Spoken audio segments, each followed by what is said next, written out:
Hello everyone, this is Dr. Scott Haggerty with BeElite.org, and we are here today to talk about multivitamins and which one should I take. So this is a great topic because one of the things that I see on the forum, on my social media pages, and in my day-to-day practice is patients are always asking, should I take a multivitamin? And if I should take one, which one should I take? This is a great topic because there are a million different choices on the market. There's a million ones that you see on your grocery store shelves. So we want to shed some light on this because taking the right multivitamins and minerals is a huge thing. Um, Certain times when you take them, you are absolutely just throwing your money out the door. And in some cases, in worst case scenarios, some of the ones you're getting off the shelf are actually doing harm. So we're going to shed some light on that here as we go through. Now, as we go through the webinar, and if you find that there's things where you'd like a little bit of an expansion on some of the material, please let me know. You can go ahead and shoot me an email through our contacts page, or you can put a post onto the forum about things that you'd like us to further expand upon. Oftentimes we find that there's certain topics within the webinar that we cover that you may find would be value to go and really dig into. So if there's something that you want me to talk about, just shoot me an email or let me know through the forum, and we will go ahead and create another webinar to try and help you go and answer your questions. So let's go ahead and get started. So one of the first things I want to talk about is you have to avoid the big box store vitamins. When you go into your grocery stores and the Walmarts of the world and your wholesale clubs, you really want to try and avoid buying your multivitamins and minerals there because they're really selling these things more for margin, not for the quality of the product. When you look at how the margins on a lot of these products are, they can be pretty high. With the exception of Costco, which has pretty slim margins, most of the major retailers are making upwards of 50 to 100% markup on these products. So they're great money makers, but in the process, when you start looking at your Centrums and One-A-Days, these are really poor quality products and that have really poor bioavailability. And bioavailability is really the key term when you start talking about these multivitamins and minerals. Bioavailability is literally the ability of the body to extract the vitamins and minerals and take them from the gut to the cells. They can measure the amount that the body is taking in, and that measurement is what is deemed as the bioavailability. Quick example of one really poorly bioavailable mineral is calcium in a lot of your big box stores, vitamins. They use oftentimes a form called calcium carbonate. So pull your vitamins out, take a look for the calcium, and if you see calcium carbonate, know that that is just ground up seashells. And a lot of times they'll even advertise it as oyster shells or something glamorous. Well, the thing that you need to know about that is a very poorly absorbed form of calcium. Most people will take in of that amount on your label less than 30% because that calcium carbonate is very difficult for your body to extract. The other thing is that the calcium carbonate and other ground-based mineral forms that are not highly bioavailable for the system can also create damage to the system. The Annals of the Internal Medical Association, a research study or a position paper they put out about 2 years ago actually really spoke out against people taking supplements, vitamins and minerals from the big box stores. And one of the reasons is because these ground minerals that are poorly absorbed by the body can actually create harm in the gut by sitting in the gut for a long period of time and having a long time to go and have contact with the cells. So what they do is they actually become free radicals, causing damage to your cells. And the concern that they have about this is that it can actually trigger things such as colon cancer. So if you have a highly reactive form of a mineral that's sitting in the gut for a long period of time, it has nothing but time to sit and do damage to your cells. And again, there's not conclusive data, but if you could minimize the likelihood of there being damage to the gut and to the small intestine, large intestine, as these multivitamins and minerals pass through, obviously you want to make sure that the form is not going to cause harm and you're getting what you pay for, because that's the other side economically. If you're taking in a multivitamin with a very poorly absorbed form of minerals, then you're essentially wasting your money, and that's obviously a big issue. The other thing is you have to look at the fillers. A lot of these multivitamins have tons of fillers, wheat-based, soy-based, etc. These can be very allergenic to your system and they waste a lot of space, creating big bulky vitamins so you look like you're getting a lot for your money, but have very low quantities, often barely at the RDAs, and in forms that are poorly absorbed. So, and of course, many times they're very insufficient in key nutrients. So why do you need a multivitamin? Well, obviously we know that many of us don't eat a balanced diet. Although we try, sometimes it may be difficult to go and get all the foods that you need in all of the quantities, and get your grains and get your fruits and make the diet as complete as it should be. So oftentimes what your multivitamin is really geared to do is to fill in the gaps where our nutritionally depleted foods are deficient. And when I say nutritionally depleted foods, again, that comes back to over farming.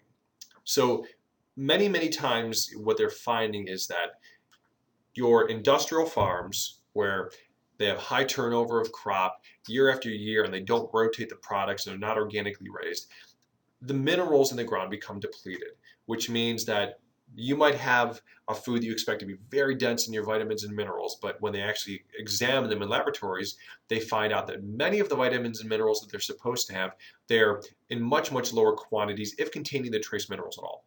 So this is a huge issue because if you're trying to eat well, but these foods don't contain what they're supposed to, then obviously you're creating bigger gaps in your health even when you're trying to eat right. So this becomes a huge concern for us because if you're not eating organically, and maybe you can't afford to eat organically because it can be a little bit more expensive, so you try and eat as good as you can off of the shelves of the grocery store. But if these products are not raised in an organic manner, then this is a potential problem for this. So we're trying to fill in the gaps, trying to make sure that we're maintaining good health by making sure that the multivitamin and mineral that we're taking in is able to go and kind of fill in the spaces here that we weren't able to go and get from our daily diet. That's really what the goal of this is, okay? So I do recommend that everybody take a multivitamin. So the multivitamin can be very valuable in helping to go and build up your health. And many times I have patients who've never taken multivitamins who, as soon as they start taking the multivitamins, within several days to a few weeks down the road, if they started taking them, they start seeing really significant improvements in their health just because they were so nutritionally deficient from their diet being really inadequate for what they needed, that all of a sudden they start to have this really significant improvement in their overall wellness and in their health, getting sick less, feeling better, feeling more energized. So it does have a really important place in our diets because let's face it, sometimes eating everything that you need is just tough. So focus on this as a gap fill, but it's an important gap fill, one that we all need to consider having in our daily regimens because it is essential. Whether you're 3 years old, 73 years old, it doesn't really matter. We all need to make sure that we're doing everything we can because the ultimate goal of this whole thing is to try and make sure we're maximizing health, not just trying to prevent a disease.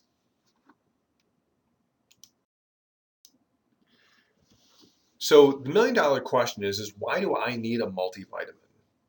Well, one of the big things about multis is they're designed for people whose diets don't meet all their nutritional needs. Multivitamins are designed to be convenient nutrient combos taken usually 1 to 6 times per day. Um, Obviously, we want to try and get our vitamins and minerals from nutrient-dense foods, but obviously sometimes we know that just because of practicality, that's difficult.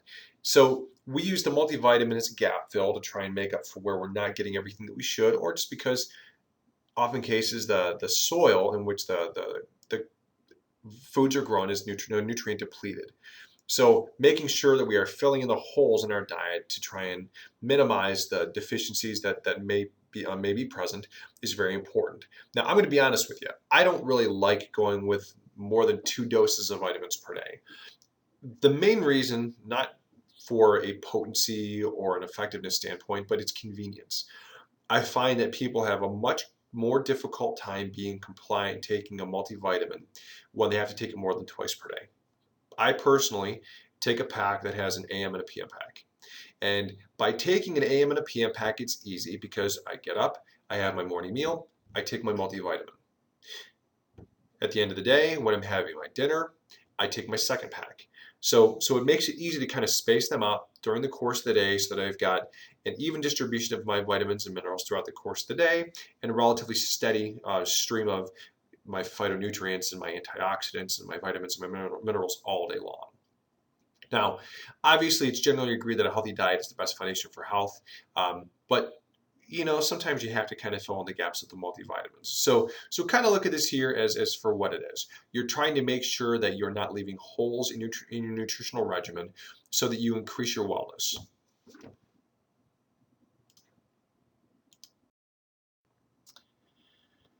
When you start talking about, do I need a multivitamin? Some people supplement in hopes of preventing disease-causing deficiencies and providing higher nutrient amounts than what they can get through their diet alone, which may help manage certain diseases. This is a big issue because you do want to prevent the onset of deficiency diseases. Um, the gaps that you have to fill in to try and prevent those are not real big though. So this is one small aspect. If you're eating a relatively balanced diet, this should not even be much of a concern, but this is one reason why we do look at the need for taking multiple.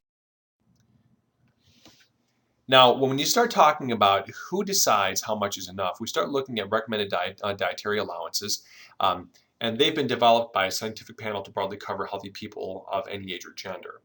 Many multis contain at least 100% of RDAs. As mentioned earlier, this is the minimum amount, okay? And that's literally just enough to try and prevent the onset of diseases. So we know that these amounts don't necessarily cover what every individual needs. And obviously, when you're talking about taking averages, it's not going to encompass high level of activity, high workload, high levels of physical demand in your day-to-day life. So you would be required by your metabolic need to go and take higher quantities of vitamins and minerals in addition to a more nutrient-dense diet. So decades of research on human nutrition has led researchers and healthcare professionals to conclude that a one-size-fits-all approach doesn't address the increased need for certain nutrients by people who are not healthy or by those at increased risk of developing various diseases due to genetics or lifestyle habits. So we have to consider this when we start looking at individualizing supplementation plans. That's why when you start looking at people that are at risk, right? If you have risk factors for heart disease, or you have a family history of certain cancers, or genetic issues where you're more predisposed to certain conditions, this is when it becomes very important to consult with your healthcare provider, someone who is very well schooled on nutrition, someone who understands what your body is going to need to go and maintain health, to reduce your risk factors, along with helping you to balance your diet to go and meet those needs as well. Because you don't want to use the vitamin regimen and the mineral regimen to try and fill those gaps. It's got to be a combination of those, along with lifestyle changes in other areas. So when you start looking at what's the best multi for me, we start looking at the low potency one-a-day multiples. These mixtures contain often 100% of the daily requirements, the RDAs, for most vitamins and some minerals that many people require. However, they do not provide enough to make up for deficiencies or other therapeutic amounts. For example, people eating a Western diet may be deficient in minerals such as calcium and magnesium, which one-a-days may not help correct. And when you start talking about calcium and magnesium, you need pretty significant quantities of calcium and magnesium, far greater than what most of your labels read. In day-to-day practice, we make a recommendation that just about all of our patients maintain at least 400 milligrams of magnesium per day. And calcium and magnesium have to come into your system together in a 2-to-1 ratio. You need 2 calcium for every 1 magnesium gram. So you're talking at least 800 milligrams of calcium for every 400 milligrams of magnesium taken in, because one cannot pass through the gut without the other. High potency multiples, these mixtures may provide higher amounts of desired nutrients, sometimes designed to support particular health goals, such as heart health. To evenly distribute nutrition to the body, these are convenient combination products usually designed to be taken as caplets or tablets in divided doses depending upon the formula.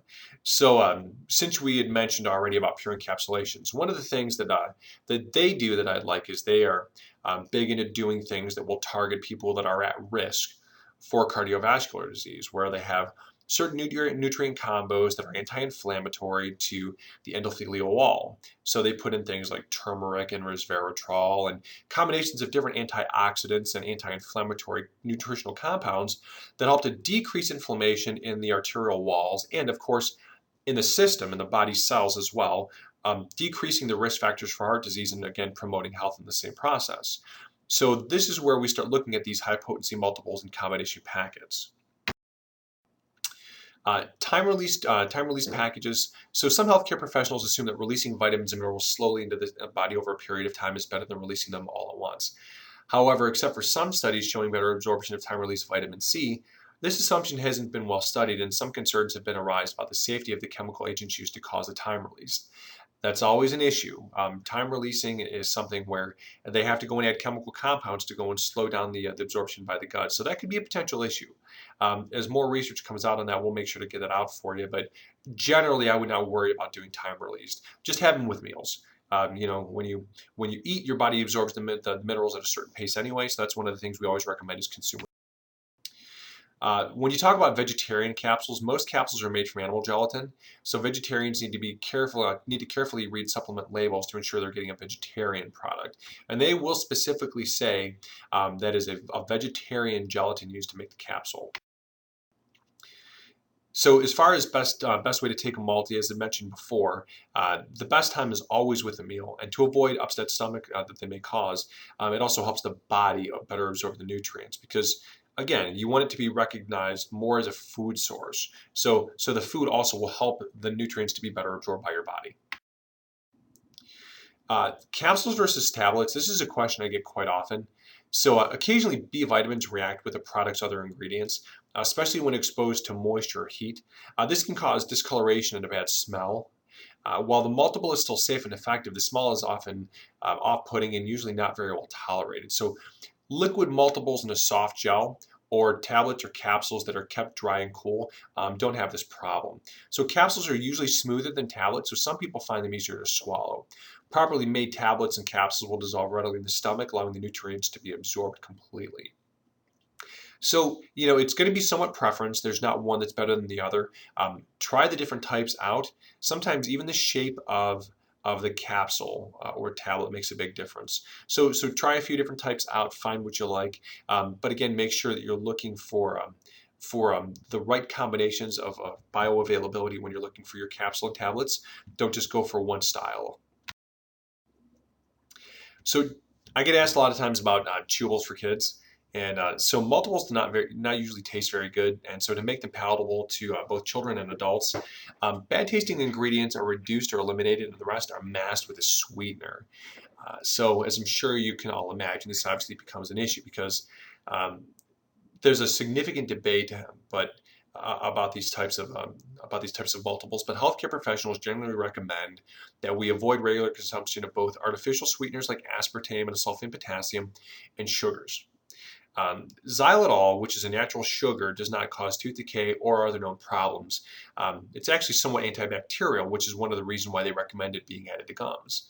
But it's rarely used in chewables because it is relatively expensive as an additive into your foods or in your multivitamins. Chewable vitamin C products should contain buffered vitamin C rather than acidic form of ascorbic acid to avoid damaging tooth enamel. The other side, this buffered vitamin C, also helps with better maintaining acid-base balance within the system. So always go with the buffered C instead of the ascorbic acid because the good likelihood is from your food, you're probably getting more than enough ascorbic acid because it's also a preservative in many of your foods. Does a multiple ensure good nutrition? Well, of course not. Nothing beats a nutrient-rich whole foods diet as a good foundation for you.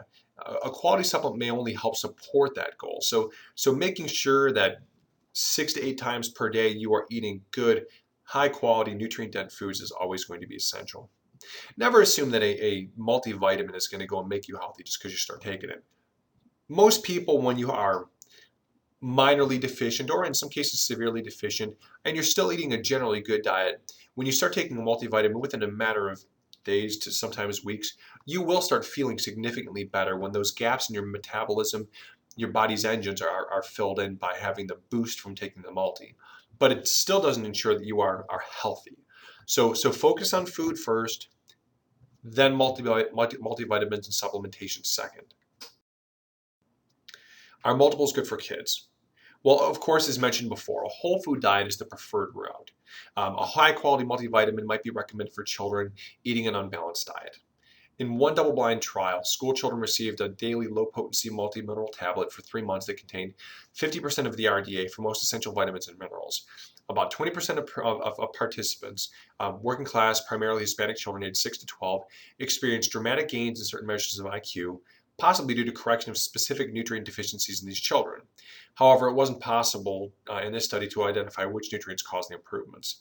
But as a general rule, I make a daily recommendation to parents in my practice to have their kids on a good multi because let's face it, kids don't like always to eat healthy foods. They might be stubborn. You might have a difficult time getting to eat the foods that you want. So let's do what you can on the front side to try and prevent those deficiencies by getting these multivitamins in. Especially in infants, they're usually going to be liquids.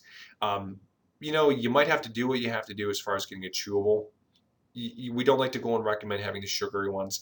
Sometimes it's just a matter of making sure that you're getting something good quality into the kids so that they're going to get their vitamins and minerals. Okay.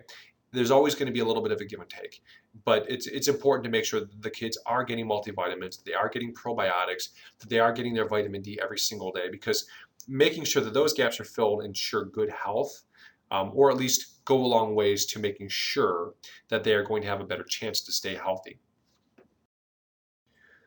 So everyone, thank you very much for tuning into this webinar on multivitamins. I hope that you found this informative and that this information will help you in deciding what to do for choosing a multivitamin for yourself and for your family. If you do have questions or comments, please feel free to go and post it on the forum on the website, and we'll get back to you as soon as we possibly can. If you have questions or thoughts for other webinars that you'd like us to go through, go ahead and put them on there. We're more than happy to discuss other questions that you have, or if you have other webinar suggestions, we'd also love to go and create those for you to try and make sure that you're getting the resources that you need to maximize your health. So again, this is Dr. Scott Haggerty, and we thank you for listening to this webinar on multivitamins. And again, this is beelite.org.